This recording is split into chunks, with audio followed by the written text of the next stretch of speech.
Bahagianya Rio Alif drummer Noah bisa pacari Vanessa Ines. Rio Alif sudah memiliki pacar baru lagi setelah setahun ditinggal Clarence Cynthia Audrey.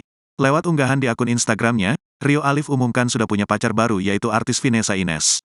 Rio Alif yang merasa sangat senang memiliki Vanessa Ines. Melalui caption dalam unggahan foto tersebut, Rio Alif mengaku bahagia dengan hadirnya sosok Vanessa di dalam kehidupannya. Yang dari kemarin spill, nih. Haha, I am so glad to have you and Zio in my life.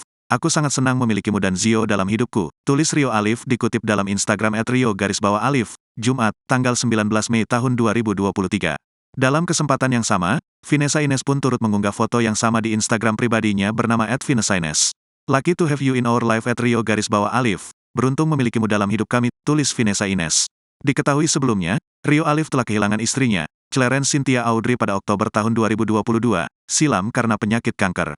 Sebelum berpacaran dengan Vanessa Ines, Rio Alif sempat dikabarkan dekat dengan DJ Freya usai menyandang status single selama beberapa bulan. Kendati demikian, hubungan Rio Alif dan DJ Freya tidak bertahan